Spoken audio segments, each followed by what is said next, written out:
So, if you had to describe your personal values, your company's values, what would those values be?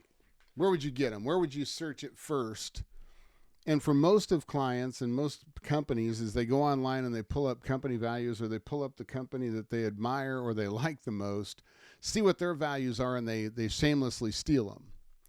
And why is that the wrong way to use values? It's wrong because the most recent survey is 27% of the employees surveyed in corporate America, or 27% of them, out of all the people that were surveyed, only 27% of them believe the stated company values that are professed on a company wall, on a page, or that are discussed.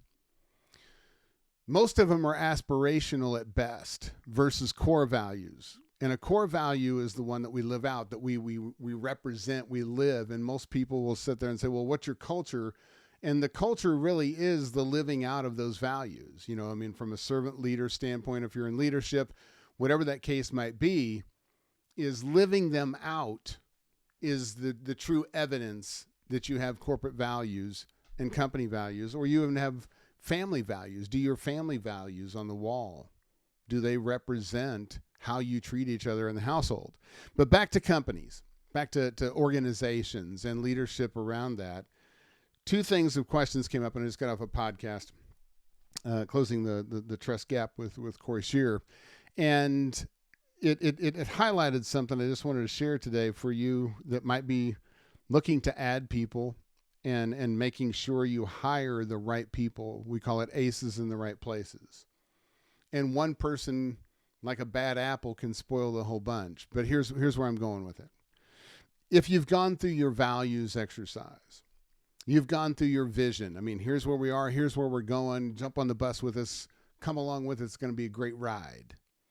Without the right people, basically values and vision are irrelevant. They don't even matter because you'll never, ever reach success with the wrong people. What do I mean by that is that whenever you start to look for people to hire on your team, and I get on, I mean, I'm throwing mud on my own face here today, is had a call this morning on what was I looking for. I had a couple of needs that I want to do, some things I want to do in the company. I said, you know what, I'm not real sure. That's why I'm talking to you. What a terrible way to start the conversation. It was honest and it was truthful. It was transparent. But, you know, I realized when I said it, I said, I really kind of wanted them to solve the problem for me versus here's what my ideas are. How do they sit with you, and how do we need to tweak that, turn that, or whatever the case might be? And in hiring, it's the same way. And I'm going to use a football analogy here. You know, it was Fourth and Goal Every Day was the name of the book, but it highlights, you know, Bill Belichick's upbringing in the coaching world in the late 60s, and then Nick Saban learned it from him in the 70s, and then he got to Alabama and implemented it, and obviously they've executed it very, very well. But he's like, you know, we had minimum standards. We had non-negotiables for the positions that we were looking for. We had things that we were looking for. So a lineman that didn't have an arm length of 33 inches, they didn't proceed with it.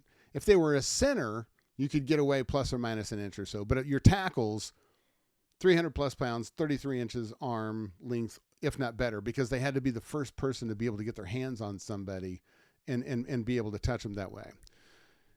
If you took a 140-pound person, if you didn't have those requirements that Nick had, but you had somebody that had all the right values, they were a culture fit, they were all these things, but they were 140 pounds and you want them to play tackle, that'd be a bad recipe. Likewise, if you take the 300-pound lineman, even with a 35-inch arm stretch or arm length and being able to stretch out, and told him to run a 50-yard in route on being a receiver or a 20 and in, they'd be on the sideline with paddles and oxygen masks after two of those.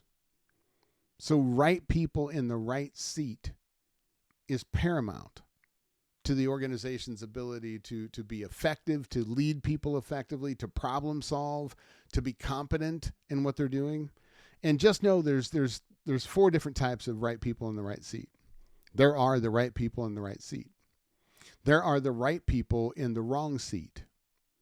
And what do I mean by that is that they're the right culture fit. They've got skills. They've got shared values. They buy into the corporate mission. They're checking all the boxes, but their skill set is not being utilized correctly, or they're over their head in the position that they're in, but they can add value and they've got potential. We just don't have them sitting in the right seat, so we got to move them. Then there's the wrong person sitting in the right seat. And a lot of people don't think that's possible, but it is. Listen to me now. Wrong person, right seat. They get results. Now, they may do it out of fear and intimidation and violate every corporate value that you have and actually aren't bought into the vision. They're just trying to make their maximum bonus. So they are going to do whatever it takes to get the compensation they want. So it's the wrong person in the right seat. And in today's day and age, this is a major problem because the mentality is that, man, at least they're producing something and we're making a profit. Today's market, the margins are slow, small, whatever the case may be. And we negotiate with the effectiveness that they have and the impact that they're having negatively on those around them and the rest of the organization. And then you've got the wrong person in the wrong seat. Other than the right person in the right seat, all three of those are equally destructive to an organization. It's a competency issue. It's a problem-solving issue. It's all sorts of things that become very toxic to an organization. So in your hiring, finding the right person, take your time.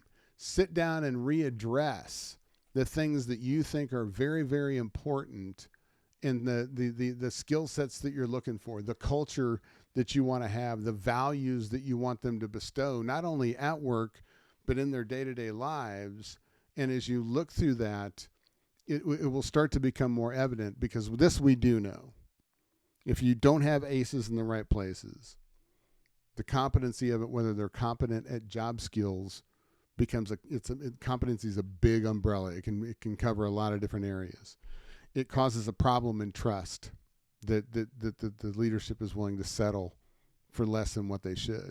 It's a problem in problem solving, because it usually becomes a dictatorship, do things my way or the highway, or not being inclusive, or definitely not being servant leaders, which means care for others. And all three of those pieces, as Corey Scheer outlines in his book, Closing the Trust Gap, all three of those areas are pivotal. I mean, it's non-negotiable being able to do that. But all three of those are the main contributing factors to trust in being able to lead people effectively and being able to be a root cause of that. So you're going to hire somebody. Make sure that you're hiring the right people for the right seats. And last but not least, look yourself in the mirror. What are your habits that you've let slide? What are the habits that you need to start? What are the habits you need to stop, and the habits you need to continue to ensure that you are the right person in the right seat?